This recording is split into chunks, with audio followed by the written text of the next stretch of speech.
سلام شما رفقا یانگی، من مستر یانگ هستم و خیلی خوش اومدید به چنل یانگ مدیا. تو این ویدیو اومدیم راجع به سری اومنیورس صحبت بکنیم، ببینیم آیا واقعا ادامه سه سری قبلیه یا کلا سری جداست، چرا آرت استایلش تغییر کرد. همه اینا رو میخوایم با هم بررسی بکنیم. پس بدون معطلی بزنید بریم سراغ این ویدیو. خب اول از همه میخوایم به یه سوال خیلی مهم پاسخ بدیم که آیا سری اومنیورس ادامه سه سری قبلیه یا خیر. خب همونطور که در قسمت آخر سری التیمیت الین دیدیم، بن ساعت سری اومنیورس رو دستش کرد و خب براش ساعت جدید بود و قبل اینکه سری اومنیورس بیاد ما میدونستیم سری جدیدی هست، ولی خب نمیدونستیم انقدر آرت استایلش تغییر میکنه. اما خب بگذاریم. وقتی سری التیمیت الین تموم شد و سری اومنیورس روانه بازار شد، با دیدن ساعت بن فهمیدیم که این سری ادامه سری قبلیه که در قسمت آخر التیمیت الین برون رو دستش کرد.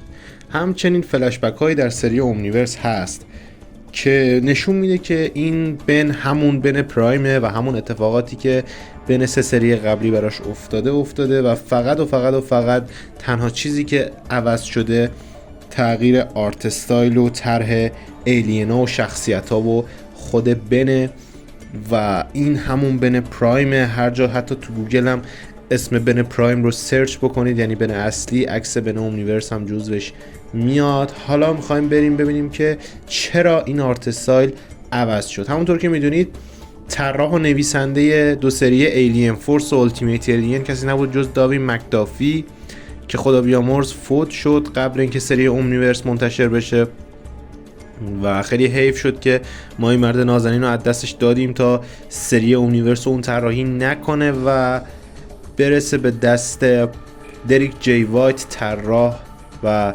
نویسنده در واقع بنتن اومنیورس. دریک جی وایت هست کسی که جانشین داوین مکدافی شد تا بنتن رو در سری اومنیورس ادامه بده که آرت استایلش ایرادات خیلی زیادی داشت اما قابل تحمل بود و اونقدر هم بد نبود به نظرم و حتی خوبی هایی هم داشت. اما خب یکی از بدیهاش این بود که اصلا از دایره زیاد استفاده نمی‌کرد. مثلا شما تو بنتن اومنیورس رو اگه نگاه بکنید هر جا اومنیتریکس یه شکله، یه شکل 6 ضلعیه، یه شکل حتی مربع هم شده لوزی و خیلی کم پیش میاد که اومنیتریکس دایره بوده باشه. ولی خب آرت استایل تقریبا میشه گفت خوبی بود، قابل تحمل بود و اون هم سبک خاص خودشو داشت و متاسفانه دریک جی وایت هم ما از دست دادیم. نمیدونم چرا سازنده های بنتن هی دارن فوت میشن. دریک جی وایت هم از بین ما رفته خیلی وقته و الان بنتن واقعا دو تا از بهترین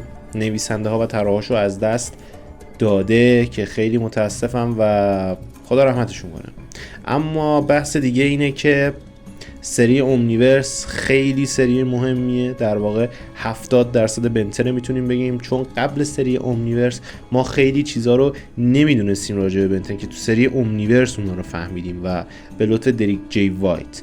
البته میگن که داوین مکدافی هم میخواست همین داستانا رو اومنیورس پیاده کنه اما با آرت استایل التیمیت الین که به نظرم چیز خفنی میشد، ولی خب یه بدی هم داشت. این بود که ما الان دو سری بود داشتیم، الین فورس و التیمیت الین رو با یک آرت استایل دنبال میکردیم و یکی از بدی هایی که میتونست ایجاد بکنه این بود که میتونست ما رو خسته بکنه چون آرت استایلش برامون تکراری شده بود.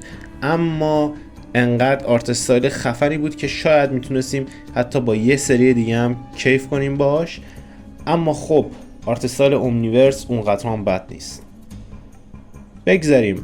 سری اومنیورس یکی از مهمترین سری های بنتنه، یکی که نه مهمترین سری بنتنه که توش خیلی اتفاقا میفته و ما اولین نکته‌ای که بهش میرسیم متوجه میشیم که بین دنیای موازی وجود داره. بنهای دنیای موازی، بدبن، مدبن، نگابن، بنزارو، حتی که ازش انیمیشن هم ساختم 4 قسمت که میتونید برید ببینید. انشاءالله قسمت 5مش هم به زودی میاد با کلی تغییرات و غیره و غیره و غیره. و بند 1000 اومنیورس هم به نظر من خفن بود و یکی از دلایل دیگه‌ای که میگم بنتن اومنیورس 70% بنتنه، قدرت واقعی الین ایکس رو ما نشون داد سری اومنیورس.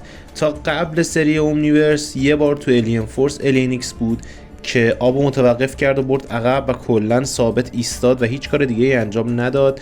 اما تو سری التیمیت الین هم کلا که هیچ کاری انجام نداد، فقط بن بهش تبدیل شد و پارادوکس اومد و کشوندش بیرون.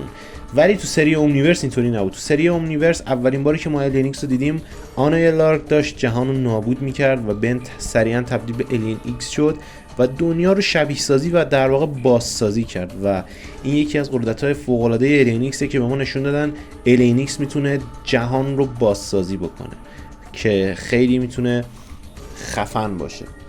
و یکی از قابلیت‌های دیگه الینکس هم که نشون دادن الینکس میتونه خودش رو تکثیر بکنه. تو قسمت دادگاه کهکشانی که داشت با گلادیاتور کهکشانی میجنگید خودش رو تکثیر کرد و سرعتش زیاد بود، میتونه سایز خودش رو عوض بکنه و واقعا ما اونجا تو سری اومنیورس با قدرت واقعی الینکس آشنا شدیم که فهمیدیم واقعا قوی ترین موجود بنتن. البته تو سری‌های قبلی هم میگفتن قوی ترینه، خب ولی ما نشون نداده بودن قدرت واقعیش رو.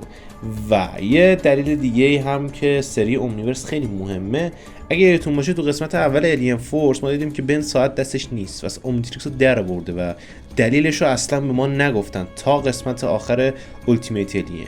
تو سری اومنیورس هم به ما فهموندن که دلیل این که بن ساعتش رو از دستش در برده بود الینی نبود جز فیدبک رو نشون دادن که تو 11 سالگی بنتن، یعنی 1 سال بعد سری کلاسیک، به الین مورد علاقه بن تبدیل شده و بن هر دقیقه داره از اون استفاده میکنه. اما طی یک حادثه‌ای، طی نبرد با مالور، فیدبک رو از دست میده و دچار افسردگی میشه و اومنیتریکس رو میذاره کنار و تا سری الین فورس دستش نمیکنه که حالا تو سری الین فورس پشیمون میشه و تصمیم میگیره دوباره قهرمان بشه و ساعت تغییر شکل پیدا میکنه و داستانهای دیگه که خودتون میدونید. خب رفقا، ممنون از اینکه این ویدیو رو تماشا کردید. امیدوارم از این ویدیو خوشتون اومده باشه. تا ویدیوی بعدی، خدا نگهدار.